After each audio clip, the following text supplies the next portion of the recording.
दोस्तों, यह कहानी एक ऐसी लड़की की है जो एक ऐसे खतरनाक कैनॉन में खो गई जहां अब दूर दूर तक उसकी आवाज को सुनने वाला कोई नहीं था। जहां दिन में शरीर को झुलसा देने वाली धूप और रात को खून जमा देने वाली ठंड थी। साथ ही ना तो उसके पास खाने को खाना था और ना ही पीने को पानी। और उसका बेस्ट फ्रेंड, उसका डॉग कोकोग्रेन, जिसके साथ वो यहाँ आई थी, वह भी उससे बिछड़ गया था। अब उसने जीने की आस तक छोड़ दी थी, लेकिन उसको क्या मालूम था कि यह तो बस अभी शुरुआत है। दोस्तों, किसी भी कैनॉन में सबसे बड़ी समस्या उसके एक जैसे दिखने वाले रास्ते होते हैं, जो किसी भूल भुलैया की भांति बड़ी आसानी से किसी भी इंसान को रास्ता भटका सकते हैं। इसके अलावा यहाँ पर रात का अंधेरा तथा चारों तरफ से घिरी हुई बड़ी बड़ी चट्टानें किसी भी व्यक्ति को बेहद रूप से विचलित कर सकती हैं। ऐसे में यदि कोई व्यक्ति यहाँ पर रास्ता भटक जाए और खो जाए तो शायद उसका जीवित रह पाना बेहद ही मुश्किल है। नमस्कार दोस्तों, मैं हूँ आपका दोस्त अनमोल गुप्ता और एक बार फिर आपका बहुत बहुत स्वागत है आपके अपने YouTube चैनल फैक्ट्स वर्ल्ड में। दोस्तों, यह कहानी एक 25 वर्षीय लड़की लिंडा स्क्वेरनो की है, जो कि पिट्सबर्ग में नर्सिंग का काम करती थी। लिंडा एक लंबे समय से बिना छुट्टी लिए हॉस्पिटल में काम कर रही थी। ऐसे में वह प्रत्येक दिन होने वाले स्ट्रेस से दूर जाना चाहती थी। अक्सर वह हॉस्पिटल में एक जैसे चेहरे देख देख कर बोर हो गई थी। इसलिए लिंडा इस बार बाहर की दुनिया घूमना चाहती थी। हॉस्पिटल से उसे 3 हफ्ते की छुट्टी भी मिल गई और अपनी इस छुट्टी को खास बनाने के लिए उसने सोलो ड्राइविंग का प्लान बनाया। इसी बहाने वह थोड़ा अमेरिका भी घूम लेगी। इस प्लान के मुताबिक लिंडा ने अपनी जरूरत के सामान को अपनी गाड़ी में रख लिया तथा साथ ही उसका प्यारा डॉग कोकोग्रेन को भी अपने साथ लेकर निकल पड़ी। उसका प्लान था कि वह हर रोज 6 से 7 घंटे ड्राइव करेगी और शाम को किसी सुरक्षित जगह पर टेंट लगाकर वहीं रात बिताएगी। सब कुछ उसके प्लान के मुताबिक चल रहा था। वह दिन भर गाड़ी चलाती और शाम होते ही टेंट लगाकर खाना खाकर वहीं पर सो जाती। इसी तरह से करीब 2 हफ्ते गुजर गए और इस दौरान वो करीब 2000 माइल्स की यात्रा कर चुकी थी। वह पिछले 2 हफ्ते से गाड़ी चला चलाकर अब बोर हो चुकी थी।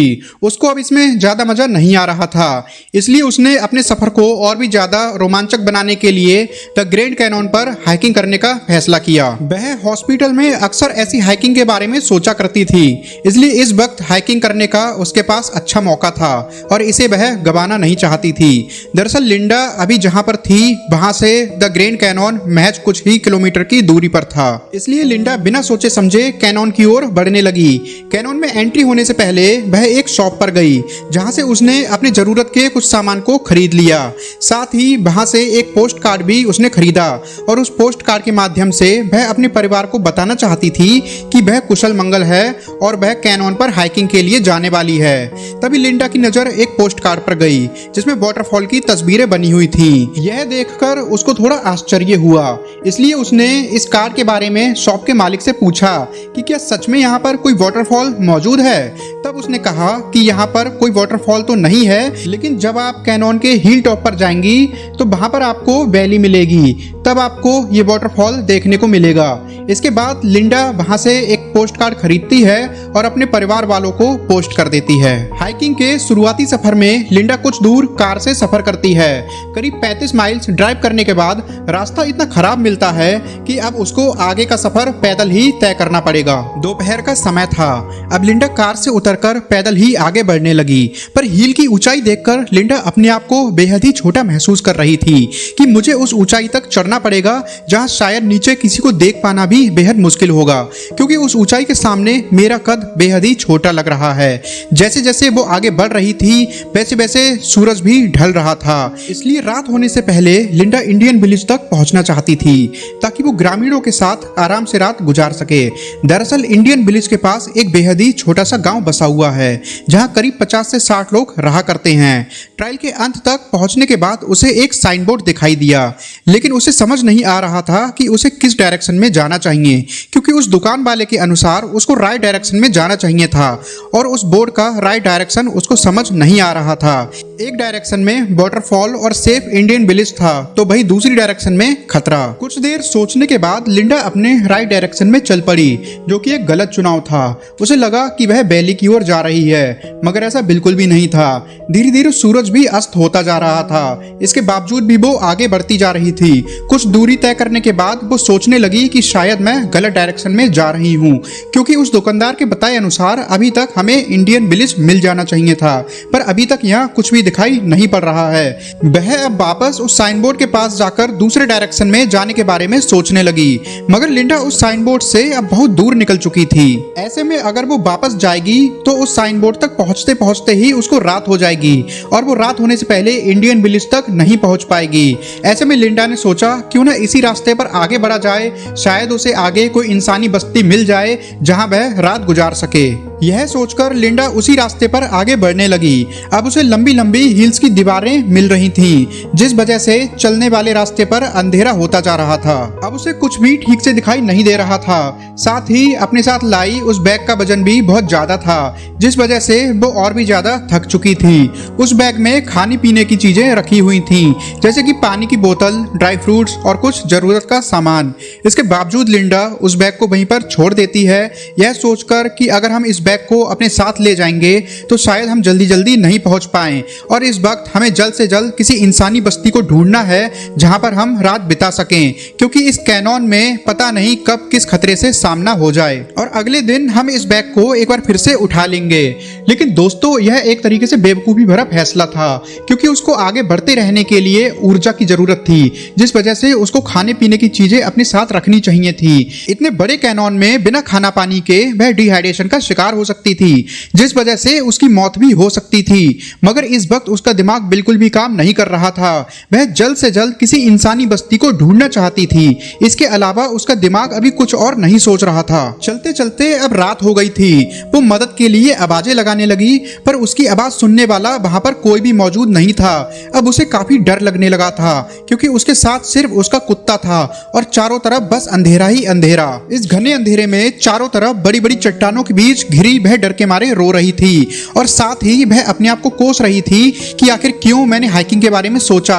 अच्छी भली मेरी जिंदगी चल रही थी, पर थोड़े से स्ट्रेस को कम करने की वजह से वह आज कितनी बड़ी मुसीबत में फंस चुकी है। लेकिन अभी तो बस शुरुआत थी। लिंडा को अंदाजा भी नहीं था कि आगे उसके साथ क्या होने वाला है। जैसे जैसे रात बीत रही थी, वैसे वैसे टेम्परेचर भी कम होता जा रहा था, जिस वजह से ठंड भी बढ़ती जा रही थी। ठंड से बचने के लिए उसके पास कोई भी सामान नहीं था। रात भर ठंड से कांपती जैसे तैसे एक रात लिंडा ने वहां बिताई। अगली सुबह वह फिर से चलने लगी, और चलते चलते वह आवाज भी लगा रही थी कि कोई उसे सुन ले, पर वहां दूर दूर तक उसकी आवाज को सुनने वाला कोई नहीं था। कुदरत का खेल देखिए दोस्तों, वह लड़की जो अस्पताल में इंसानों के चेहरे देख देख कर स्ट्रेस में आ गई थी तथा ड्राइव पर अकेली कहीं बहुत दूर जाना चाहती थी, वह आज किसी इंसान की तलाश में दर बदर भटक रही थी कि उसको कोई इंसानी चेहरा दिख जाए और उसकी जान बच जाए। दोस्तों, कैनॉन का टेम्परेचर दोपहर तक काफी अधिक बढ़ जाता है। वह 24 घंटे से बिना कुछ खाए पिए किसी इंसान की तलाश में इधर से उधर भटक रही थी, इसलिए अब उसका गला भी सूखने लगा था। वह अपने बैग को पीछे छोड़ने वाले फैसले पर बहुत ही पछता रही थी, मगर अब पछतावा करने से उसकी समस्या का हल होने वाला नहीं था। इतनी तेज धूप में बिना खाने के तो रहा जा सकता है, लेकिन पानी के बिना जीवित रह पाना बेहद मुश्किल है। इसलिए वह अब अपने चारों ओर पानी की तलाश करने लगी। उसे कहीं भी पानी नजर नहीं आ रहा था। अब वह इस 2000 माइल्स में फैले इस कैनॉन में गुम हो चुकी थी। दूसरी रात पहली रात के मुकाबले ज्यादा मुश्किलों से गुजरी। भूख, प्यास और कड़कड़ाती ठंड, मगर किसी तरह यह रात भी गुजर गई। तीसरा दिन शुरू होते होते लिंडा फिर पानी की तलाश में निकल पड़ी। दोस्तों, एक रिपोर्ट के अनुसार इस कैनॉन में हर साल डिहाइड्रेशन की वजह से 4 से 5 लोगों की मौत हो जाती है, लेकिन लिंडा खुशकिस्मत थी कि वह अभी तक जिंदा थी। भूख प्यास से व्याकुल लिंडा को दोपहर तक इधर उधर घूमने पर एक चट्टान से पानी की बूंदें टपकती नजर आईं। ओझल आंखों से जब लिंडा पानी की उन टपकती बूंदों को देखा तो उसको लगा कि शायद यह उसका वहम है, लेकिन तभी लिंडा का डॉग जमीन पर टपकती पानी की बूंदों को चाटने लगा। अब लिंडा समझ गई कि ये उसका वहम नहीं बल्कि सच में पानी है। लिंडा ने बिना देर किए आई ग्लास कवर अपनी पर्स से निकाला और उन टपकती बूंदों के पास रख दिया और एक चट्टान के नीचे छांव में आराम करने लगी। करीब 1 घंटे इंतजार करने के बाद उस कवर में थोड़ा बहुत पानी जमा हो गया, जिसे वह पागलों की भांति एक सांस में पी गई। इसी तरह पानी जमा करके वह पीती रही जब तक कि उसकी प्यास ना बुझ गई। इसी तरह एक और रात बीत गई। चौथे दिन वह अपने पर्स से डायरी निकालकर अपनी पुरानी जिंदगी को याद कर रही थी। तभी उसे उसके पर्स में कुछ ड्राई फ्रूट्स नजर आए जो शायद उसने सोलो ड्राइव के दौरान अपने बैग से अपने पर्स में रखे होंगे। इन ड्राई फ्रूट से उसका पेट तो भरने वाला नहीं था, मगर उसके शरीर को चलते रहने के लिए थोड़ी ऊर्जा जरूर मिल गई। इसी दौरान उसे याद आया कि उसने एक पोस्ट कार्ड अपने घर वालों को भेजा था जिसमें उसने लिखा था कि वह सही सलामत है और हाइकिंग के लिए ग्रैंड कैनॉन जा रही है, इसलिए शायद उसके फैमिली वाले भी उसको ढूंढने नहीं आएंगे और उसके गुम होने की खबर किसी को भी नहीं थी। ऐसे में लिंडा की जिंदा यहाँ से बाहर निकलने की ये आखिरी उम्मीद भी टूटने सी लगी। 5वें दिन फिर उसने अपने आई कवर को उन बूंदों के पास पानी जमा करने के लिए रख दिया। उसका प्लान था कि वह दिन भर इधर उधर इंसान को खोजेगी और रात होने से पहले उसी पानी वाली जगह पर लौट आएगी। इसी तरह से करते करते करीब 11 दिन बीत गए। वह करीब 11 दिनों से भूखी थी। इन 11 दिनों में वह बस पानी पीकर ही गुजारा कर रही थी। अब दिन प्रतिदिन उसका शरीर काम करना बंद कर रहा था। करीब 1 से 2 घंटे के इंतजार के बाद उसने थोड़ा बहुत पानी जमा किया, मगर उसका कुत्ता भी शायद प्यासा था, इसलिए उस पानी को पीने के चक्कर में उसने वह पानी गिरा दिया, जिसे देखकर लिंडा गुस्से में अपने कुत्ते पर जोर जोर से चिल्लाने लगी। डांट सुनकर वह कुत्ता भी वहां से भाग गया। इसी बीच उस रात तेज बारिश होने लगी। लिंडा उस बारिश में पूरी तरह से भीग गई थी और ठंड से कांपने लगी। अपने माइंड को डाइवर्ट करने के लिए वह गाना गाने लगी। किसी तरह ठंड और बारिश में यह रात भी गुजर गई। अगली सुबह वह धीरे धीरे आगे बढ़ रही थी। तभी उसे रास्ते में एक खाली बोतल पड़ा हुआ मिला। लिंडा ने उस बोतल को पानी जमा करने के लिए अपने साथ रख लिया। लिंडा को एक बोतल पानी भरने में करीब 2 दिनों का लंबा समय लगा। पानी की यह बोतल अपने साथ लेकर लिंडा आगे की ओर चल पड़ी। वह जैसे जैसे आगे बढ़ रही थी उसको बड़ी बड़ी चट्टानें मिल रही थी और इसी बीच उसकी हाथ से बोतल फिसलकर नीचे गिर गई और टूट गई। अब एक बार फिर से वह जिंदा बचने की उम्मीद छोड़ देती है, पर यह जीने की चाह ही थी जो उसे अभी तक जिंदा रखी हुई थी और इन बड़ी बड़ी चट्टानों पर उसे चलने की हिम्मत दे रही थी। किसी तरह वह चट्टानों को पार करके ऊपर पहुंच गई, जहां दूर उसे कुछ घोड़े दिखाई दिए। इस वीराने में ये घोड़े देखकर लिंडा को उम्मीद नजर आई। उसने सोचा कि जरूर आसपास कोई इंसान मौजूद होगा जिसके यह घोड़े होंगे, पर उसे दूर दूर तक कोई इंसान नजर नहीं आया। लिंडा फिर भी उन घोड़ों की तरफ बढ़ पड़ी।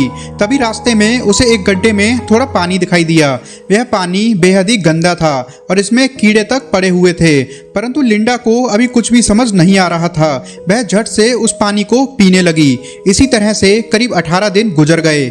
19वें दिन जब लिंडा सुबह सो रही थी, तभी उसे अचानक से हेलीकॉप्टर की गड़गड़ाहट सुनाई दी। उस हेलीकॉप्टर को देखते ही वह मदद के लिए जोर जोर से चिल्लाने लगी, मगर इस 2000 माइल्स के बड़े कैनॉन में किसी को भी देख पाना बेहद ही मुश्किल कार्य है। लिहाजा वो हेलीकॉप्टर वहां से चला गया। लिंडा को एक उम्मीद की किरण दिखाई दी थी, मगर अफसोस यह उम्मीद बस ख्वाबों में ही रह गई। दोस्तों, 20वां दिन शुरू होते होते लगातार भूख और प्यास में रहने की वजह से लिंडा मेंटली और फिजिकली रूप से बेहद ही कमजोर हो चुकी थी। अब उससे उठा तक नहीं जा रहा था। अब बस वह अपनी मौत का इंतजार कर रही थी। तभी उसे कुछ आवाजें सुनाई दी। उसे लगा कि शायद यह उसका भ्रम है, लेकिन तभी उसे 4 आदमी दिखाई दिए जो ठीक उसी की तरफ आ रहे थे और उनके आगे आगे लिंडा का प्यारा कुत्ता कोकोग्रेन भी उसकी ओर दौड़ा चला आ रहा था। अपनी ओर अपने प्यारे दोस्त को आता देख लिंडा फूट फूट कर खुशी के मारे रोने लगी। दरअसल उसका वफादार दोस्त कोकोग्रेन उसको छोड़कर भागा नहीं था, बल्कि उसने शायद किसी की आवाज सुन ली थी जो इस वीराने में लिंडा नहीं सुन पाई, और कोकोग्रेन की मदद से उन लोगों ने लिंडा को ढूंढ लिया और वे लोग लिंडा को वहां से उठाकर इंडियन विलेज में ले गए, जहां उसे उसके भाई और भाभी मिले। उनसे गले लगकर लिंडा ने रोकर उनको पूरी दास्तां बताई। उसके भैया भाभी ने बताया कि उनको लिंडा का खत मिला था जिसमें लिखा था कि वह कुशल मंगल है और हाइकिंग के लिए ग्रैंड कैनॉन की तरफ जा रही है। परंतु काफी दिन बीत जाने के बाद जब लिंडा की कोई खबर नहीं आई तो वे उसे ढूंढने निकल पड़े। आज लिंडा अपने परिवार के साथ खुशी खुशी अपनी जिंदगी बिता रही है। दोस्तों, वास्तव में लिंडा के दोस्त कोकोग्रेन की वफादारी ने लिंडा की जान बचा ली, मगर अफसोस इस घटना के करीब 3 साल बाद ही एक कार एक्सीडेंट में कोकोग्रेन की मौत हो गई। लिंडा ने बताया कि वह उस घटना के बाद इतने सदमे में आ गई थी कि वह कभी भी उस घटना को याद करना नहीं चाहती है। दोस्तों, आपको हमारा ये वीडियो कैसा लगा, अपनी राय हमें कमेंट करके जरूर बताएं। वीडियो को ज्यादा से ज्यादा लाइक करें, दोस्तों के साथ शेयर करें और मैं इस चैनल पे आपके लिए ऐसे ही रोचक वीडियोस लाता रहता हूं, तो कृपया हमारे चैनल को सब्सक्राइब जरूर कर लीजिए। मिलता हूं मैं आपसे अपनी अगली वीडियो में, तब तक के लिए जय हिंद।